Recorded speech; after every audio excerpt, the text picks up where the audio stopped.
Bueno, vamos a abrir las Biblias en Efesios capítulo 1.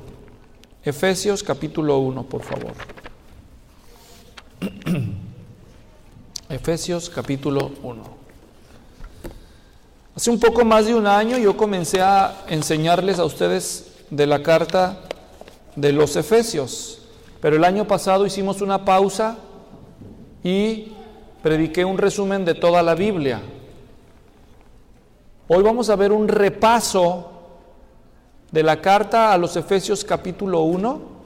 El que quiera oír con lujo de detalles la exposición de ese capítulo puede volver ahí a nuestro sitio de internet y escuchar esos mensajes. Fueron 3 mensajes y hoy vamos a hacer un resumen para preparar una nueva serie de enseñanzas acerca de esta carta, ¿ok? De esto hablé en la Iglesia Bautista hace un rato y hoy voy a compartir con ustedes también. Efesios capítulo 1. Quiero comenzar con la siguiente ilustración. Una vez andaba en el centro comercial yo con mi familia, uno de esos días libres que todos tenemos, y dijeron, llévanos a un centro comercial. Fuimos al centro comercial. Y allí estábamos viendo, ¿no?, las tiendas. Y ahí estaba una de esas tiendas de la manzanita con la mordida, llena de aparatos electrónicos. Y mientras Lilia y nuestra hija entraron ahí a ver la ropa en otra tienda, dijimos, nosotros vamos a meter a esta, ahí a ver los aparatos, mi hijo y yo. Entonces nos metimos, ¿no? Y ahí estábamos viendo las tablets y las computadoras, y yo agarré un celular que había ahí, un teléfono inteligente, y dije, mira, qué bonito brilla qué livianito. Le dije, Víctor, ven. Mira nada más, el nuevo que sacaron está bien bueno bien brilloso, bien rápido y bien livianito. No que el mío, le dije, todo pesado, todo opaco. Ya me dice, a ver, préstamelo, papá. Y me lo empieza a revisar y me dice, pues sí es el mismo, papá. No, ¿cómo crees? Sí, es el mismo, tienes el mismo. No, ¿cómo crees? No, el mío está bien opaco, está bien pesadote. Pues es todo lo que le pusiste.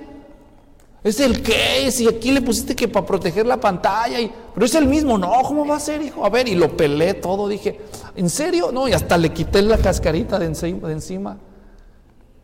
Y dije, ¿de veras es el mismo? Y me sentí por un lado humillado y por otro lado contento.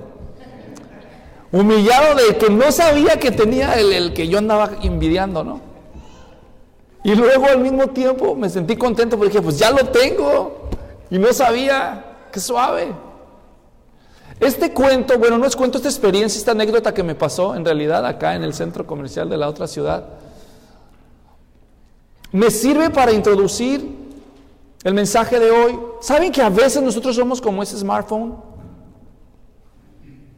Tenemos cosas muy valiosas, un resplandor que irradiar, pero las capas de cosas que vamos poniendo encima de nuestra vida opacan eso y nos llenan de peso, que nos hacen perder nosotros la capacidad de darnos cuenta quién realmente somos ahora que estamos en Cristo. La Biblia dice que cuando alguien llega a conocer a Cristo como su Salvador, es una nueva creación, que las cosas viejas pasaron y que es todo hecho nuevo, y que ahora nosotros tenemos a Dios en la persona de Cristo por el Espíritu Santo en nosotros, y que nosotros debemos irradiar y debemos reflejar la gloria de Cristo. Pero cuando nos vemos nosotros mismos en la vida, emproblemados y tan ocupados en los afanes del diario vivir, a veces no vemos eso.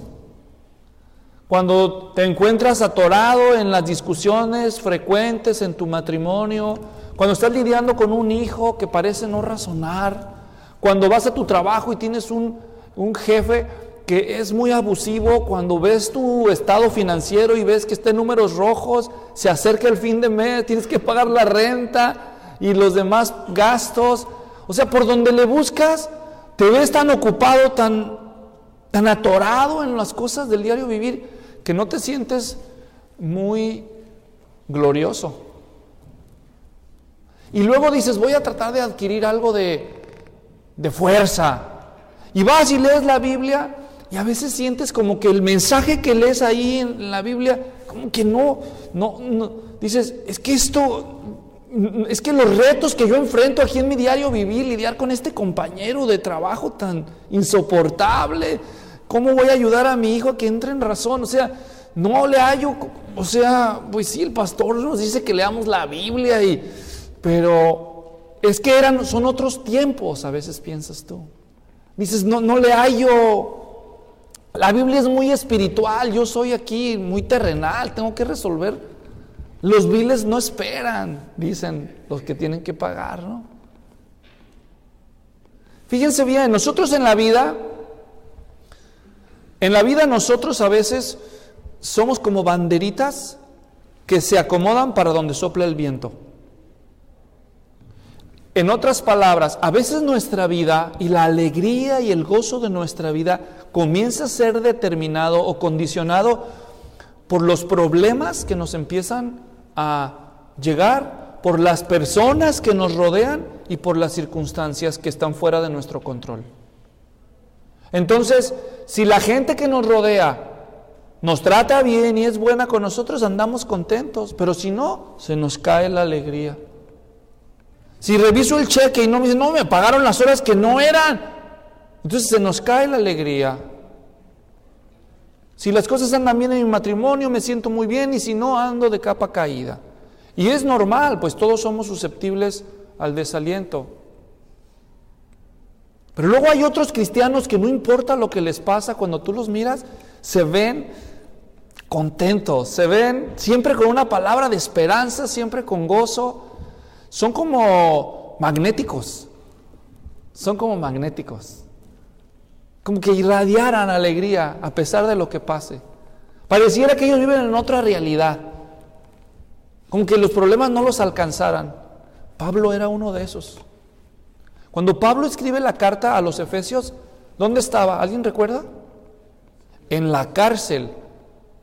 Si tú has parado en la cárcel de Estados Unidos, pues no eran como la de los romanos, ¿eh? Las cárceles en Estados Unidos tienen aire acondicionado, luz eléctrica, televisión con cable. Ni tú en tu casa tienes, ¿sabes? Televisión con cable. Ahí les ponen televisión con cable para que hagan 1 hora al día. Tendrán comida mala, pero tienen comida. Así no eran las cárceles de los romanos. ¿Me están siguiendo? Y cuando Pablo escribe, lo que vas descubriendo en sus escritos es que él escribía y animaba a los cristianos que estaban libres allá, resultaban animados por uno que está encerrado. ¿Cómo le haces, Pablo?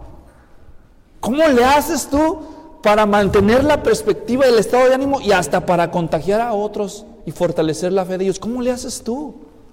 Nosotros acá andamos afuera libres y andamos ahí batallando. O van a descubrir lo que él hacía y lo que los demás escritores del Nuevo Testamento hacían para recordar que siempre, todos y cada uno de nosotros fuimos creados para la eternidad, hermanos. Fuimos creados para la eternidad. Y segundo, fuimos creados, así estamos cableados, como dicen en inglés, para vivir, para buscar la felicidad. Pero nosotros no solo vivimos para la eternidad y para buscar la felicidad, sino para buscar la felicidad en Dios. Pero cuando vemos nuestras vidas, a veces no las vemos así. No nos sentimos tan eternos, nos preocupa el hoy por hoy. Y no nos sentimos tan felices, aunque somos cristianos.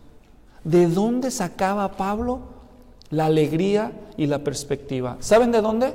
De la verdad que él había recibido de parte de nuestro Señor Jesucristo. La verdad que los apóstoles llegaron a conocer y comprender fue tan poderosa para ellos que les cambió la vida y se las cambiaba cada día. Hay 2 tipos de personas en este mundo, o más bien 2 tipos de creyentes con respecto a este hecho. Los creyentes que son golpeados por las circunstancias que les rodean, por las emociones y los sentimientos que suben y bajan en sus propias vidas y por las personas que están a su alrededor, que se dejan llevar por lo que está sucediendo en su estado de ánimo y entonces vienen a la Biblia y leen la Biblia y dicen, no, pero es que esto no coincide, no cuadra con lo que yo estoy viviendo, con lo que yo siento, no, esto no aplica para mí. Y entonces vamos con Dios en oración y le decimos, Dios, mira, y entonces le empezamos a llover a Dios con todas nuestras crisis y tormentos y problemas, y a veces hasta lo acusamos, y tú no haces nada. Ahí estás en el trono, nomás sentadote, pero mírame, yo cómo estoy aquí. En otras palabras, nuestro estado de ánimo es determinado por las circunstancias, las personas y las emociones y problemas que vivimos, y venimos e interpretamos la Biblia a la luz de esa experiencia, y hasta la oración es controlada por ese sentimentalismo sube y baja. ¿O hay otro tipo de cristianos? Hay otros cristianos que sufren las mismas cosas, todos vivimos bajo el mismo ambiente, pero estos, en lugar de dejarse controlar por sus emociones y sus percepciones, estos vienen a la Biblia y dicen, pues aquí la Biblia dice esto, y yo veo y siento esto por acá. Esto es verdad para mí. Esto es primero. Y yo voy a permitir que Dios, a través de su palabra, me ayuden a dominar mis emociones e interpretar la realidad a la luz de la verdad, en lugar de interpretar la verdad a la luz de mi experiencia. ¿Está notando el contraste? Estos sienten, interpretan la Biblia a través de lo que sienten. Estos vienen a la Biblia y creen la verdad y ajustan su interpretación de los hechos a la luz de la verdad. Estos se llenan de fuerza de la verdad y comienzan a afectar la realidad, de modo que el entorno de ellos es alterado a la luz de la verdad, mientras que estos son alterados a sí mismos por el entorno y hasta alteran la Biblia. ¿Sí me estoy dando a entender? Ahora van a entender por qué los apóstoles, cuando escribieron las cartas, siempre comenzaban dándole prioridad a establecer verdades espirituales, doctrinas, hechos, la realidad espiritual de los cristianos, antes de dictarles cómo debían vivir como cristianos. Primero es la realidad espiritual y después es la conducta cristiana. Nosotros estamos patas arriba. A los cristianos nos gusta que nos digan cómo. ¿Cómo es que ser cristiano? ¿Qué hay que hacer? ¿Qué hay que hacer? Dime qué hay que hacer. Hay que leer la Biblia, hay que leer la Biblia, hay que hacer el devocional, hay que hacer el devocional, hay que dar el diezmo, hay que evangelizar. Y todo eso está en la Biblia. La pregunta es, ¿de dónde sale eso? Antes del hacer, ser. Primero soy y luego hago. Cuando tú no tienes un buen fundamento doctrinal de la verdad de Dios como un cimiento sobre el cual construir tu vida es incierta, tu vida es débil, no hay fundamento. ¿Por qué? Porque cuando todo el cristianismo es lo que tú haces, eso va a traer problemas, porque todos nos cansamos, somos inconstantes muchas veces, ¿no es cierto? ¿No es cierto que a veces sentimos nosotros, no oro lo que debería de orar? No leo la Biblia lo que debería de leer. ¿De hace cuánto que no me memorizo un versículo de la Biblia? Yo sé que debería diezmar, pero no doy ni limosna. O sea, y entonces tú a veces dices, tengo mis temporadas buenas, pero luego ando así desanimadón. Y cuando la vida cristiana depende de tu conducta, te cansas. ¿De dónde vas a chupar la fuerza espiritual y emocional que necesitas? Los apóstoles querían que los cristianos entendieran, esa fuerza se saca de la verdad. Por eso ellos siempre empezaban explicando doctrina. Pero hoy en día los cristianos no nos resulta muy atractiva la doctrina, ni la enseñanza espiritual.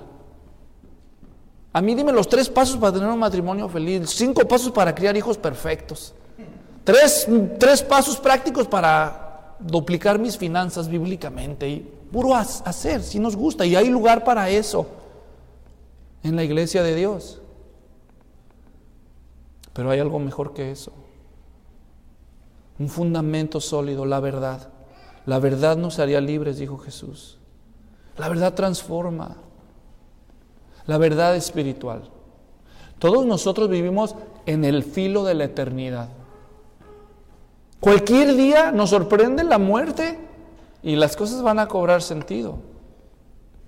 Vivimos en el filo de la eternidad cada día. Y la realidad espiritual está más cerca de nosotros de lo que nosotros a veces sentimos. Hoy vamos a repasar rápidamente el capítulo 1 de los Efesios y vamos a ver la importancia de la identidad espiritual para Pablo en esta carta. El capítulo 1 está dividido en 3 partes: el saludo, o sea, se identifica el autor y los escritores, luego en los versículos 1 y 2, luego segundo bloque, versículos 3 al 14, está la identidad espiritual de los cristianos, y finalmente de los versículos 15 al 23 está la intercesión de Pablo por los cristianos. La identificación, la identidad y la intercesión. Esos son los 3 puntos del mensaje de hoy. Y el punto más importante es ese: tu conocimiento de las verdades, de las realidades espirituales va a tener un impacto directo en tu manera de vivir con gozo en este mundo. Para los que no se acuerdan, Éfeso, donde estaban los cristianos, era una gran ciudad. A veces cuando nosotros leemos las cartas o los escritos del Nuevo Testamento decimos, no, pero es que ellos vivían en otra época. Ellos eran otro tipo de personas, no eran como nosotros, una generación tan ocupada con tantos problemas y emociones. Tengo una pregunta para ti. ¿Tus papás tenían problemas similares a los tuyos? ¿Retos similares? Pues sí, tenían que conseguir un lugar donde vivir, ¿no? Tenían que darte de comer cada día. Tenían que mandarte a la escuela, vestirte. A veces tenían problemas en sus trabajos, en sus propios matrimonios. ¿Sí o no tenían problemas? Eran parecidos a ti, tus papás, ¿no? Y los papás de ellos, pues también, que eran como ellos. Y los papás de aquellos también. No se necesita mucha ciencia, solo un poco de sentido común para darte cuenta que esto ha sido así. Ciertas condiciones cambian, pero los retos han sido los mismos siempre. Y los retos que los cristianos que vivían en Éfeso tenían eran como los tuyos. A sus niños también les daba hambre cada día, se despertaban en la noche, se hacían pipí en la cama, se peleaban en las escuelas, buscaban o sea, las mismas cosas que tú tienes que lidiar en la vida, las vivían ellos.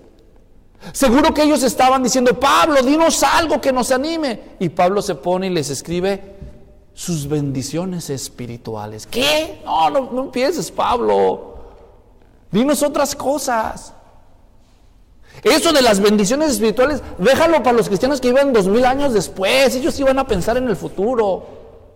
¿No sería que ellos a lo mejor piensan lo mismo que algunos de nosotros? Que los escritos de la Biblia son para otra generación. Pero Dios y los escritores del Nuevo Testamento estaban convencidos que eran para ellos. Así que ahí donde dice Pablo, apóstol de Cristo Jesús por la voluntad de Dios, a los santos que están en Éfeso y que son fieles en Cristo Jesús, gracia a vosotros y paz de parte de Dios nuestro Padre y del Señor Jesucristo. Ahí donde dice Éfeso, también podría decir Tracy. Pablo, apóstol de Cristo Jesús por la voluntad de Dios, a los santos que están ¿en dónde? En Tracy. Y que son fieles en Cristo Jesús. Y alguien dirá, no, pastor, eso no podría decir Tracy, porque aquí ni santos ni fieles. Nomás fíjese en este. Y entonces uno voltea y ve al hermano y dice, mira, este está igual que yo. Se enoja y ya dijo una palabrota, el otro día ya lo oí. Y este ni es tan fiel, porque el otro día le presté y dijo que me iba a pagar tal día y se ha hecho el loco. Entonces, es más, solo basta leer la carta y cuando llegas al capítulo 4 te vas a dar cuenta que no eran ni tan santos ni tan fieles. Un ejemplo. Este mismo apóstol que les está diciendo aquí, santos y fieles, les va a decir en el capítulo 4, en el versículo, por ejemplo, en el versículo 25, por tanto, dejando a un lado la falsedad, hablen verdad cada uno con su prójimo. O sea que eran, ¿qué? Mentirosos, ¿verdad? Oye, y el hermano Juan, no lo he visto esos días. ¿Cuál? Ah, Pinocho. Oh, no. Mentirosos, hermano. Avienta unas, dice. Dice en el siguiente versículo, Airaos, pero no pequéis. No se ponga el sol sobre vuestro enojo, ni deis oportunidad al diablo. ¿Qué es eso de airaos? Enójense. Enójense, pero sin pecar. O sea que entre los efesios había muchos que eran bien corajudos, decimos los mexicanos. Bien enojones, ¿verdad? Bueno, a eso no aplica aquí, porque aquí hay pura gente tranquila de su temperamento, ¿verdad? Sí. Sí, cuando pasa uno por la banqueta fuera de sus casas, en uno de esos momentos candentes, ¡óyeme tú! Cuando suelta el nombre completo, Julián Genaro Martínez Gómez, ya sabes que ahí ya, ¿verdad? Y se enojaban, y Pablo sabía que había. Una vez alguien me dijo, oiga pastor, ¿cómo sabían los apóstoles quién les llevaba el chisme? No sé, pero alguien se los llevaba. O no los traen a veces, ¿verdad? Problemas de enojo. 28, el que roba, no robe más. O sea que también había que. No, hermanos, el Señor me sacó del robo, yo antes era bien ladrón, pero el Señor ya me está limpiando. Aguas, mija, aguas, checa la cartera porque. Ladrones, mentirosos, enojones. A ver, regresémonos al capítulo 1 y no lo voy a seguir en el 4, porque esto es repaso. No parece que eran ni tan santos ni tan fieles, ¿verdad que no? Porque Pablo comienza haciendo una observación acerca de la posición, es decir, explico, miren, cuando una persona acepta a Cristo, todo lo de Cristo se le acredita a la persona de a gratis. Una persona se arrepiente y confía en Cristo como su Señor y Salvador, todo lo de Cristo se le carga a la cuenta de banco espiritual de esa persona. Cristo sí es santo, es fiel, es perfecto. Entonces se le atribuye esa virtud a la persona de manera legal o posicional, aunque en su vida diaria está muy lejos de eso. ¿Por qué Dios hace eso? Porque al haber hecho eso Dios, al atribuirle justicia, santidad a una persona, Dios asegura que esa persona en su diario vivir va a comenzar a encaminarse en esa dirección. Por eso Dios los llama santos, porque lo son en términos jurídicos y porque espera que lleguen a serlo. ¿Me doy a entender? Dicen los psicólogos ahora que no debemos decirle a la gente cosas en lo que se pueden terminar convirtiendo. Le llaman ellos la teoría del Pigmalión o el efecto de autocumplimiento, la profecía de autocumplimiento. Tú le dices a un niño, eres un inútil, no sirves para nada, eres un cero a la izquierda. Bueno, no sirves tú para nada, y tú le dices eso al niño y un día se la puede creer. Un día se la termina creyendo diciendo, de veras, creo que soy un inútil. Pues tú no vas a encontrar en la Biblia a Dios llamándole en su palabra a los cristianos inútiles, ladrones, mentirosos, aunque lo eran. ¿Saben cómo les llama? Ustedes lo acaban de leer. ¿Cómo les llama? El término más usado en el Nuevo Testamento para referirse a los cristianos, ¿saben cuál es? Santos. Ni a Blue Demon llego yo, pastor. Santos, santos, santos, aunque no lo son. Y algún día al cristiano le cae el 20 y dice, pues sí soy santo, ¿por qué sigo viviendo así? ¿Por qué sigo hablando así? ¿Por qué sigo así? Mi Dios ya me ha declarado santo. Y un día le cae el 20 y el cristiano dice, sí, el que comenzó la buena obra en nosotros, la perfeccionará hasta el día de Jesucristo. Basta ya de esta conducta. Y gradualmente el cristiano empieza a ser renovado y a conformarse en aquello que es posicionalmente. ¿Me están siguiendo? Pablo sabe muy bien quién él es en Cristo. Aquí dice que él es apóstol por la voluntad de Dios. Él no dice, yo era asesino, dice, yo soy un apóstol. ¿Y tú quién eres, cristiano? Déjame te aseguro, apóstol no eres, porque ya no hay apóstoles, aunque algunos presumen de serlo. Hubo 12 apóstoles, uno de ellos fue falso, Judas, así estaba profetizado, pero en su lugar el Señor eligió a Pablo. Pero ya no, aunque ya no seamos apóstoles o profetas, pero cada uno recibe el don que Dios tiene para él. Y un espacio dentro del cuerpo de Cristo para ella. ¿Tú lo ocupas, tu lugar? ¿Cuál es tu identidad en Cristo? Además, tú eres santo. Si tú vives de una manera corrupta, hay que empezar a pensar, ¿verdad?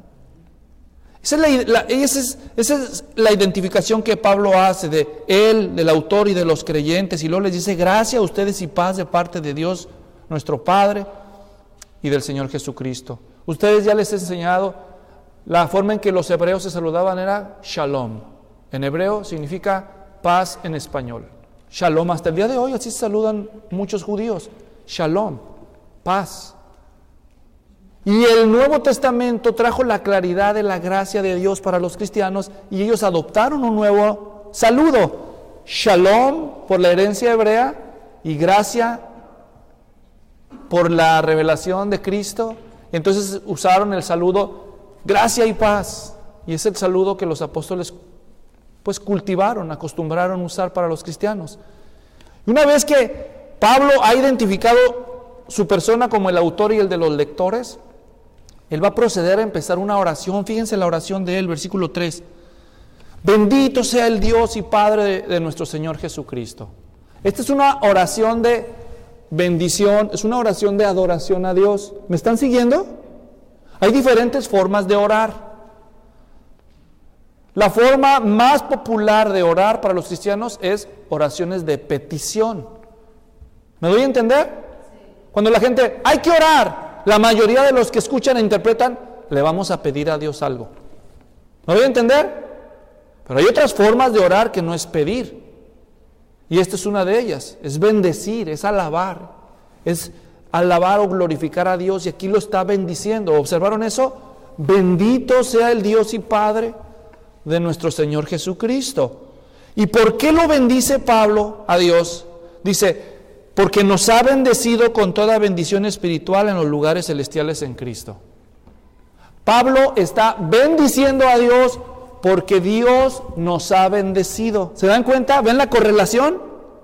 Dios nos bendijo y como respuesta, ¿qué hacemos nosotros? Lo bendecimos a Él. Una vida que carece de adoración a Dios puede ser un síntoma de ignorancia espiritual. Cuando tú no conoces y no descubres las bendiciones que Dios te ha dado, pues no te sientes muy motivado para responderle con adoración. Pero eso no era problema para Pablo, porque Pablo sí conocía de las bendiciones espirituales que Dios le había dado. Y él dice que las bendiciones que lo motivan a él a bendecir a Dios tienen 4 características. Dice primero, nos ha bendecido con toda bendición espiritual. O sea, está diciendo, Dios ya nos bendijo de manera total. Soy totalmente bendecido. Cristiano, tú eres totalmente bendecido según este versículo. Totalmente bendecido. Así que cuando veas una publicidad que diga, ven a Colombia. Aquí no hay colombianos hoy, ¿verdad? Nada contra los colombianos. Ven a Colombia al avivamiento para que recibas ¿la qué? La bendición. Ven a Guatemala para que recibas la bendición. Ven a Tracy para que recibas Cuentos, hermanos. No tienes que ir a otro lugar para recibir la bendición. Tienes que ir a una persona. Y su nombre es Cristo. Y además es gratis. No tienes que gastar en un boleto de avión, ni pagar una entrada cara para que te toque un hombre a que recibas la bendición. Son tonterías, hermanos. Lean la Biblia, por favor. En Cristo, oigan, 4 características de las bendiciones que Dios da. En primer lugar es total, es completa. Segundo, son bendiciones espirituales. Tercero, son bendiciones en los lugares celestiales. Pero sobre todo, son toda bendición espiritual en los lugares celestiales en Cristo, en Cristo, en Cristo. No tienes que ir a un lugar por la bendición, tienes que ir a una persona, es Cristo, es gratis, es espiritual, celestial, total. Cuando entiendes eso, pues alabas a Dios, y eso le pasaba a Pablo. Él entendía cómo es la bendición que Dios ha dado a nosotros. No es material. Si tu mejor vida ahora es lo que tú aspiras a tener, como dijera uno de estos predicadores, tu mejor vida ahora, entonces ¿para qué quieres el cielo? Si tu mejor vida es ahora. No hay para qué predicar el evangelio, si la mejor vida es ahora. Pero no, fíjense que la mejor vida no es aquí en la tierra ahora. Es espiritual y es en el cielo. Hay que mandarle la carta a los efesios, a esos predicadores, a ver si les cae. Pablo ha descrito las bendiciones espirituales en general, que lo motivaron a adorar a Dios, pero luego del versículo 4 al 14 menciona 8 en específico. Solo las voy a repasar porque yo ya expliqué con detalle esto hace un año, ahí lo pueden escuchar ustedes. Solo para recordar. La primera que él menciona, versículo 4, según nos escogió en él antes de la fundación del mundo. Octubre 22, 1989, Iglesia Bíblica de Guadalajara, Jardines Alcalde, ciudad de Guadalajara. Ahí está el evangelista predicando y diciendo, ¿cuántos quieren el perdón de sus pecados? ¿Cuántos quieren tener la seguridad de ir al cielo? ¿Cuántos quieren la salvación? Y yo estaba sentado entre todos y dije, yo quiero, elijo a Cristo. Yo pensé que yo estaba escogiendo. Y luego pasa el tiempo y me encuentro con la verdad. Juan capítulo 15, no me elegisteis vosotros a mí, yo os elegí a vosotros, para que vayáis y llevéis fruto. Él nos escogió desde antes de la fundación del mundo, para que fuésemos santos y sin mancha delante de Él. Imagínense si quisiéramos comparecer ante Dios en nuestros propios méritos, seríamos pulverizados en un instante, estamos manchados de pecado. Pero Él nos limpia y nos santifica y nos eligió para eso desde antes de la fundación del mundo. ¿Lo puedes entender? Para que me lo expliques. Es algo demasiado maravilloso, difícil, imposible de entender. ¿Cómo fue eso? Y a nosotros que estamos en Cristo, Él nos escogió. Eso es una bendición espiritual que ningún dinero puede superar. Versículo 5 dice, en amor, bueno, el 4 al final, en amor nos predestinó para adopción como hijos para sí. No solo Dios nos escogió para ser limpiados y estar delante de Él, dignificados, nos dio un destino de ser adoptados sus hijos. ¿Cuántos aman a sus hijos? Qué bueno. A mí me caen bien los niños. Y yo los amo, me caen bien los niños. Y a los míos, pues con mayor razón, ¿verdad? Dios eligió amarte. En amor nos predestinó para ser adoptados sus hijos. Tu esposo te puede dejar de querer. Dios no permita, pero eso a veces pasa. Tu esposa te puede dejar de querer y en temporadas te deja. Dice, ay, dice ¿verdad? Tus hijos dejan que lleguen a la adolescencia y te pongas estricto en tus reglas. Vas a ver si te siguen queriendo igual. A veces tus padres se desilusionan. O sea, la gente que más tú quieres, esperas que te ame siempre, hasta esos en temporaditas así te dejan de querer. Pero hubo uno que antes te predestinó en amor para adoptarte como su hijo. ¿Quién como Él, hermanos? La verdad, ¿quién como el Señor que nos ama? Esa es una bendición que no tiene comparación. Nos predestinó como el puro afecto de su voluntad. Versículo 6 dice, lo hizo para alabanza de su gloria. Dice, según su gracia que gratuitamente ha impartido sobre nosotros. ¿Qué es la gracia? Aquí la Biblia de las Américas reitera, gracia que gratuitamente, porque así el texto original usa esa palabra, la palabra gracia, y está haciendo un énfasis. Dios nos favoreció de a gratis, hermanos. Tú tienes que pagar casi por todo en esta vida, pero con Dios no. Te favoreció gratuitamente. Nunca te ha cobrado Dios nada. ¿No esa es una bendición espiritual, hermanos? 7. En Él tenemos redención mediante su sangre. En Cristo dio su sangre para que fuéramos redimidos. ¿Qué es eso? Es libertados, rescatados, liberados. Lo cual implica que estábamos esclavos y Cristo espiritualmente nos soltó, nos liberó. No solo eso, dice que además de libertarnos, de rescatarnos o redimirnos, en el 7 también dice el perdón de nuestros pecados. Nuestras culpas nos persiguen, hermanos. ¿A poco no? Tal vez otros no sepan, pero usted sabe lo que hizo. Usted sabe lo que dijo. Usted se acuerda muy bien.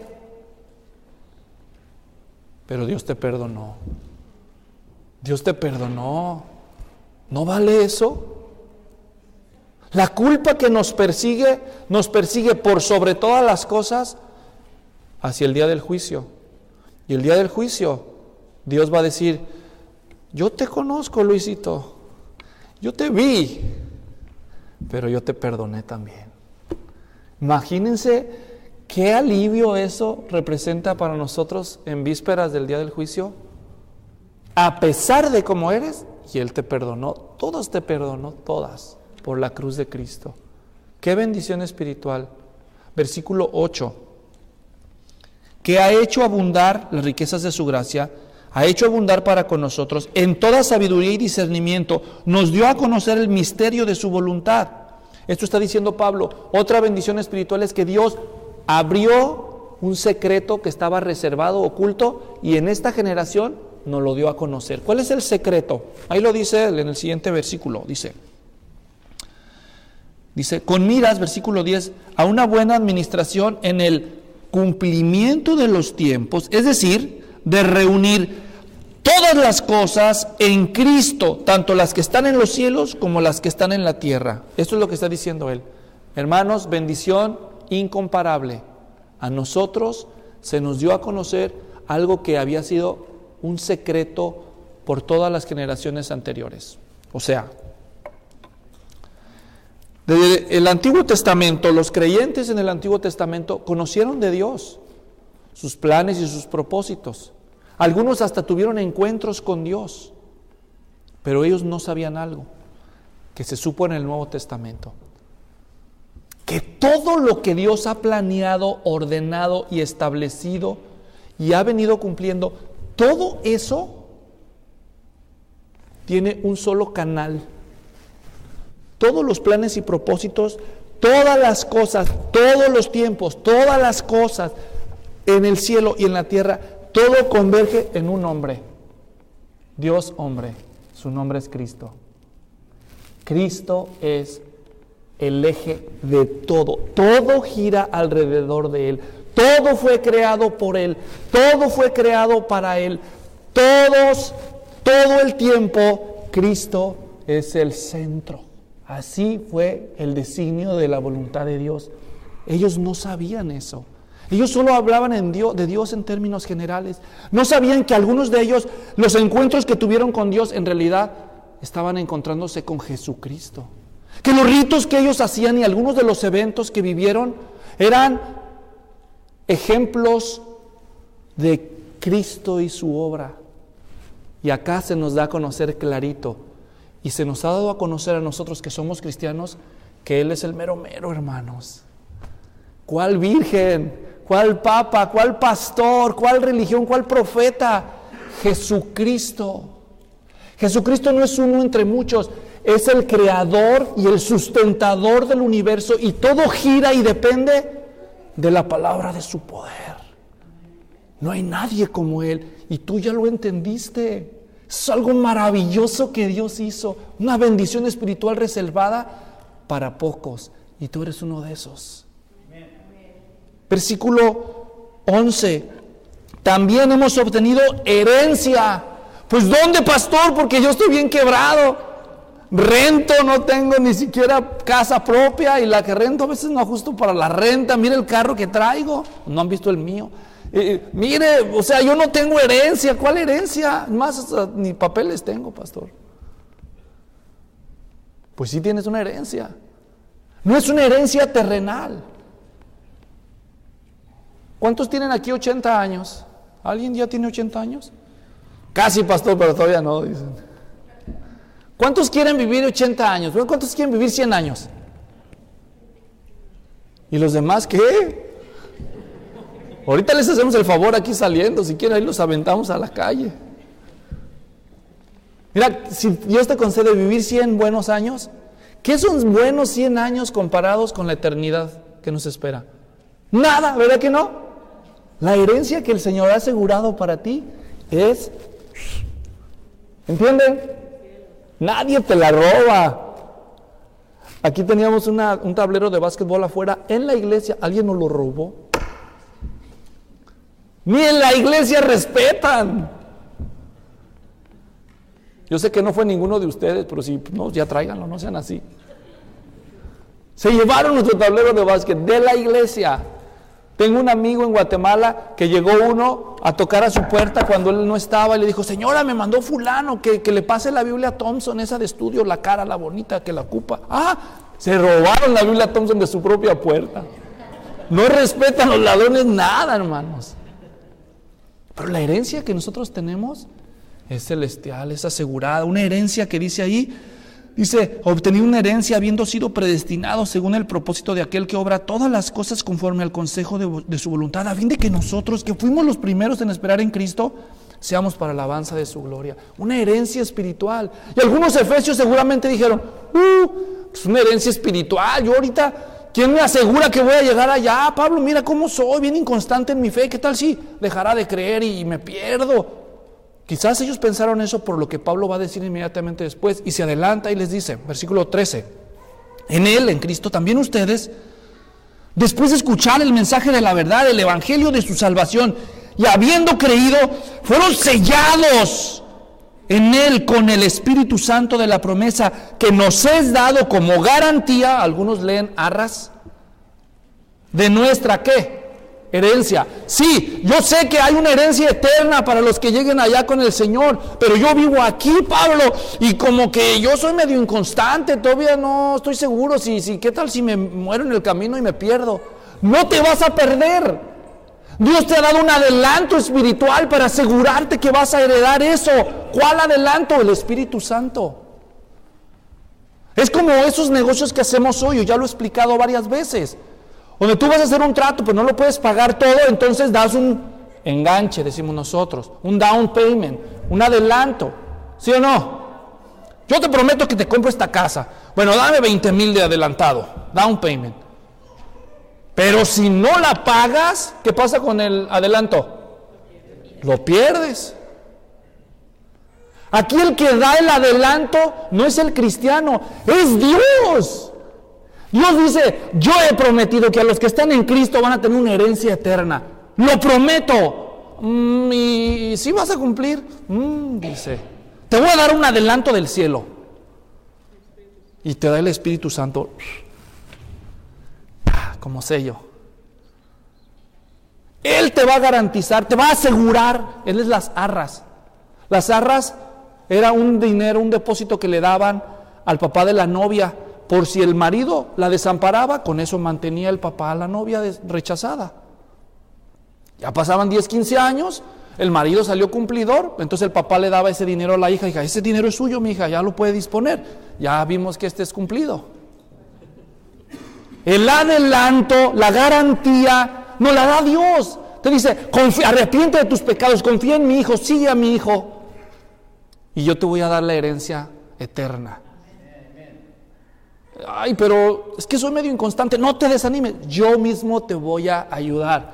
Te doy un adelanto del cielo, mi Espíritu Santo. Si no te cumplo, te quedas con el enganche. Oye, ¿no es una bendición espiritual por la cual estar alegres? Cuando Pablo piensa en todo eso, ¿qué le preocupan los grilletes? ¿Qué le preocupa el guardia caradura que tiene ahí? Él está contento porque sabe lo que tiene asegurado en Cristo. Está tan contento que explota en alabanza. Bendito seas, Dios, por todo esto que has hecho por mí, oh Padre. Gracias. No me falta libertad, soy libre. No me falta herencia, no soy pobre, tengo la herencia asegurada. Y él empieza a pensar en todas esas. Él conocía la verdad.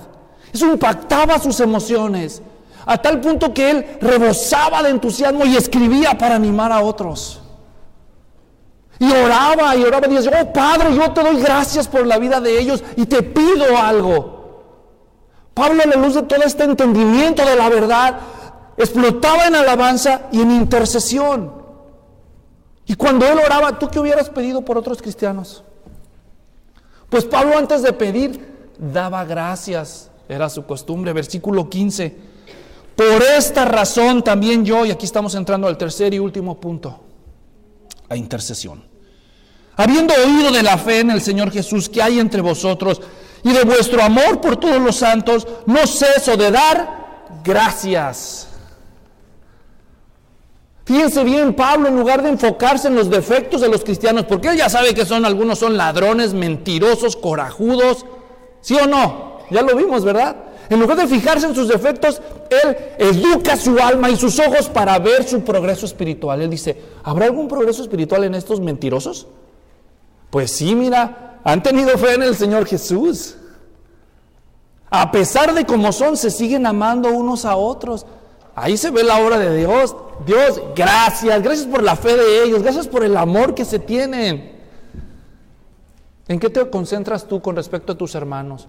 Mire, pastor, ya le he dicho que no se estacione encima de la raya. ¿No entiendes, hermano?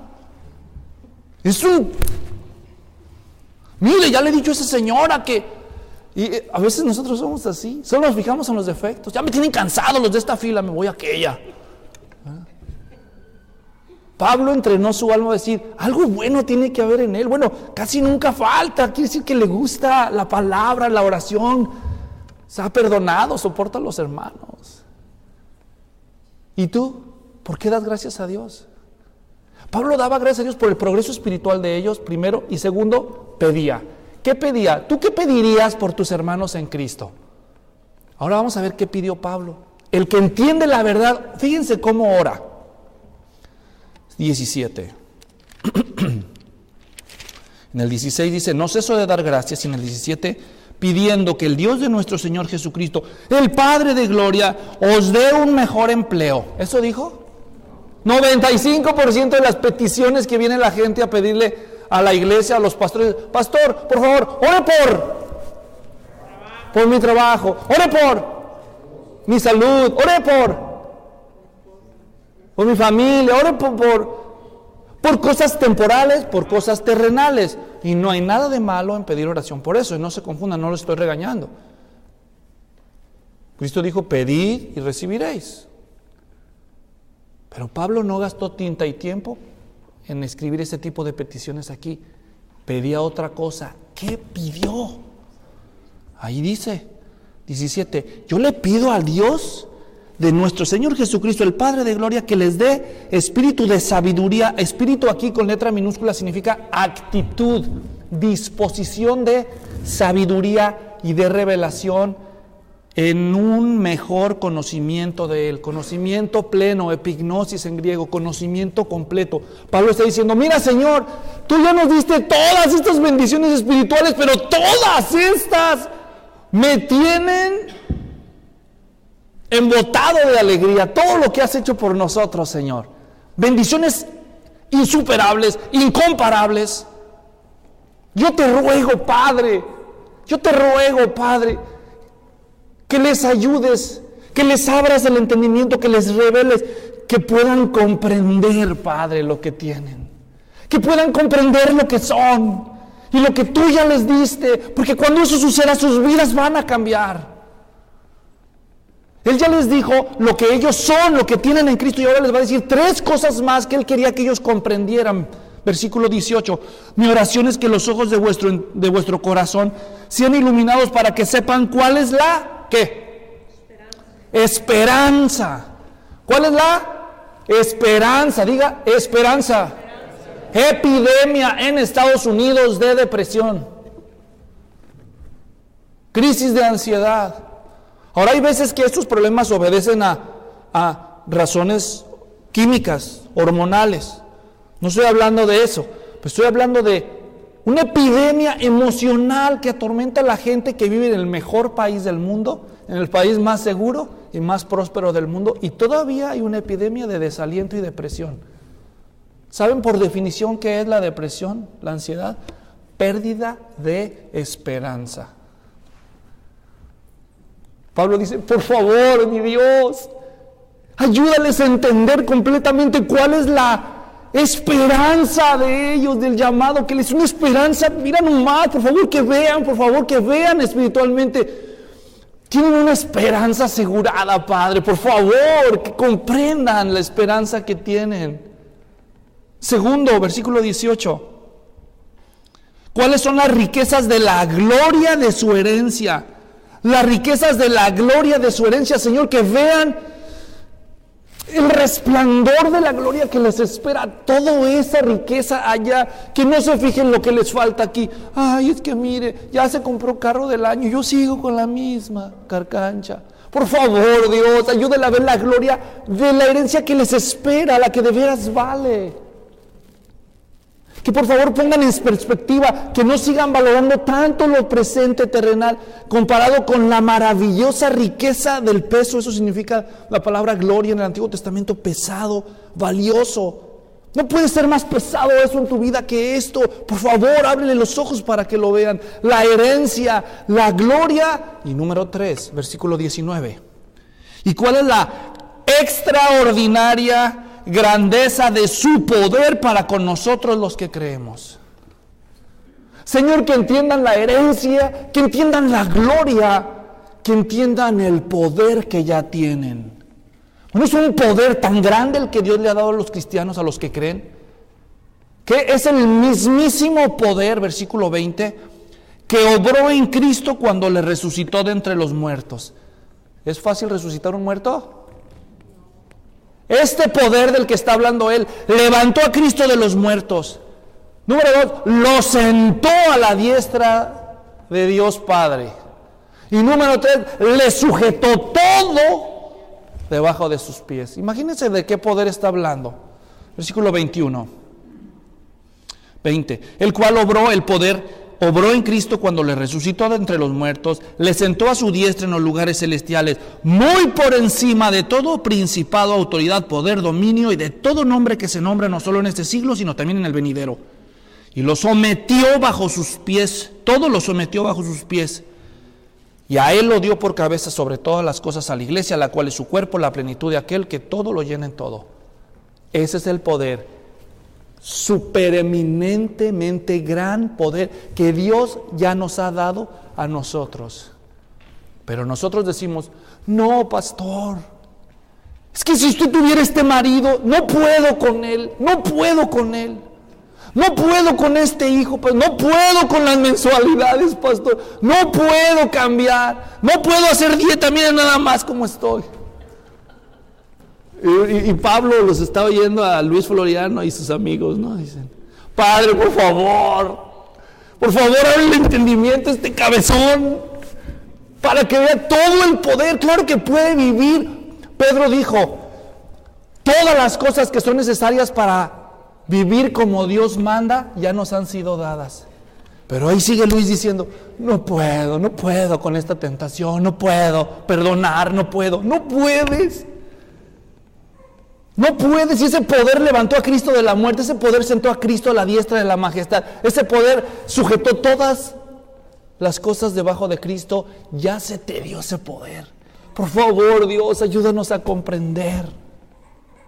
Ahora comprenden ustedes por qué Pablo estaba como estaba, tan encendido en su fe, como para atravesar mares y fronteras, escribiéndoles cartas a cristianos que se supone que están libres y tienen grandes privilegios, y aún así a veces andan tambaleándose en su ánimo y en su fe. ¿Ustedes creen que no va a hacer un impacto en sus vidas diarias conocer estas verdades? Claro que sí. Pero tienes que creerlo. Tienes que creer que no hay un libro como este. Es mejor estudiar la Biblia y estar con él que estar viendo las novelas. Pero los cristianos prefieren el Facebook e Instagram. Pero si tú quieres que haya un cambio en tu vida, conoce la palabra de Dios, tus bendiciones espirituales, y luego dale gracias al Padre, y finalmente que eso resulte en alabanza para Él, gratitud por lo que Él está haciendo espiritualmente en otros, y en un mejor entendimiento de lo que tú ya tienes en Cristo. Vas a ver si tus días no son diferentes. Si tú te comprometieras este año, te compras una libreta, le pones diario devocional, y luego agarras las cartas del Nuevo Testamento y oras en la mañana y dijeras, Señor, muéstrame las bendiciones que ya me has dado para alegrarme en ti. Y empiezas al Señor y empiezas a leer las cartas de Pablo y decir, oh, mira, me escogió. Número 1, me escogió. Dios me escogió desde antes de la fundación del mundo. Qué tremendo está eso. ¿Qué más? ¡Ah! Me predestinó. Y así te la llevas, carta por carta, hermano. Oh, me dices si no te alegra el corazón. Me dices si no afecta tu estado de ánimo, capítulo por capítulo. Yo les dije una vez, yo pasé por una depre. Yo no creía en la depresión y estaba deprimido. Luis, ¿estás deprimido? Me decía mi esposa. No es cierto. Estás deprimido, estás desanimado, estás deprimido. No es cierto. Sí, mi amor. ¿Qué no? No es cierto. Tú puedes negar algo, pero de todos modos te pasa. ¿Saben qué hizo Dios por mí para sacarme de ese pozo? Me regaló el libro de los Salmos. Y yo hice eso que les acabo de decir. Agarré el libro de los Salmos, me compré mi cuaderno azul, que todavía tengo guardado. Empecé a leer cada salmo. Señor, muéstrame lo que tú tienes para mí. ¿Por qué debería yo alegrarme? Y empecé a leer salmo por salmo. Y cada vez que encontraba una promesa, una bendición, la anotaba en mi cuaderno. Qué bonito salmo, decía, mira nada más. Y me salía una sonrisa al descubrir eso. Y luego el que sigue, y el que sigue, y el que sigue, y el que sigue. Para cuando acabé, yo creo que hice más de 60 hojas en mi cuaderno, solo de eso. Un listonón que tengo ahí. Y luego me regresaba y lo leía. Decía, no inventes, ciertamente el bien y la misericordia me seguirán, me perseguirán todos los días de mi vida. Eso incluye hoy, no todos los días de mi vida. Salmo 23. Ciertamente el bien y la misericordia me seguirán todos los días de mi vida. Y en la casa de Jehová moraré por largos días. Me coronaste de favores y de misericordia. Salmo 3. Bueno, pasé por los 150 salmos. Mi vida cambió. Y tu vida va a cambiar. Cuando conozcas la verdad y dejes de andarte por las ramas.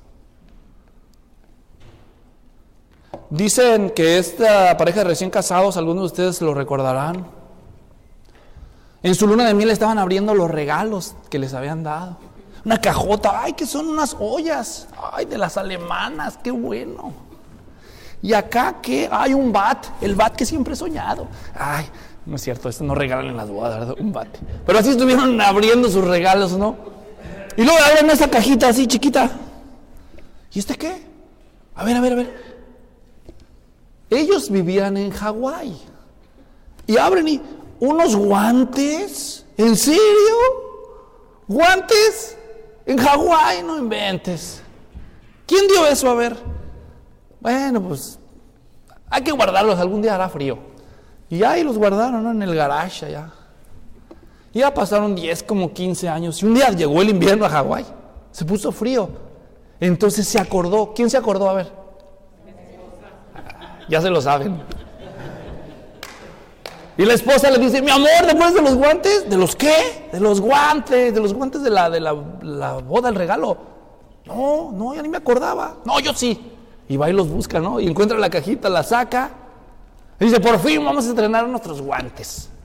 Ahí te va tu par. Y ahí agarra los suyos y cuando quiere meter la mano, no puede. Y dice, ay, espérame, ¿qué pasó?